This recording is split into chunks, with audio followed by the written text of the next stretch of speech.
وعلیکم السلام ورحمۃ اللہ، ماشاء اللہ بہت ہی اچھا بیان ہے آپ کا۔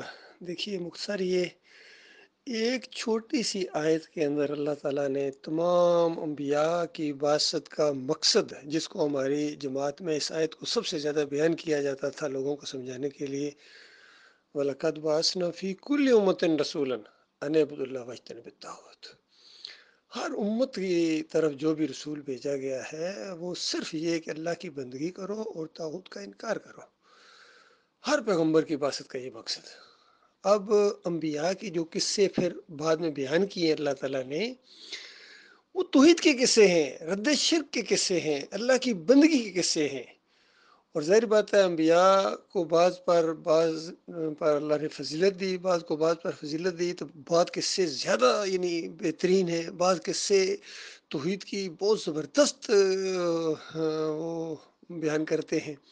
تو اسی طریقے سے ان قصوں میں سے ایک یہ قصہ ہے، اس لیے اس کو احسن القصص کہا گیا، بہترین قصوں میں سے ایک قصہ۔ سارے قصے بہترین ہیں، اللہ کے انبیاء کے قصے ہیں، توحید کے قصے ہیں، رد شرک کے قصے ہیں، صبر کے قصے ہیں، شکر گزاری کے قصے ہیں، سارے کے سارے ہیں۔ اور ان بہترین قصوں میں سے ایک یہ قصہ ہے، تو اس توحید کے قصے کو شرک کے اندر بدلی کر دینا، یہ جہالت کی انتہا ہوئی ہے۔ جو محمد حنیف کا غرور اور تکبر، علمی غرور ہوتا ہے، یہ سب سے زیادہ اللہ کو گویا ناپسند ہوتا ہے کہ علم کے اوپر غرور کیا جائے۔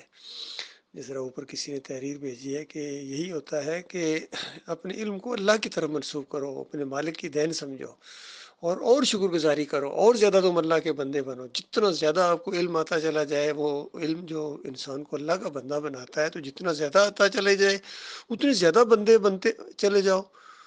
تو یہ جو علمی غرور آیا ہے، تکبر آیا ہے ابلیس کے اندر، اور پھر جتنے یہ کابرین گزرے ہیں، صوفی گزرے ہیں، اور اس جماعت میں سر فہرست محمد حنیف ہے، اور نمبر 2 سعید احمد ہے، اور پھر اس کے اندر انیس الدین تھا، یہ سہیل خان، منور سلطان، رفعت نواب، ان کے اندر یہ جو زرار بٹ، اجاز شیخ اجاز بھی، یہ سارے قاری خلیل الرحمان تو بعد میں آیا، یہ بھی اسی گاڑی میں سوار ہوا ہے۔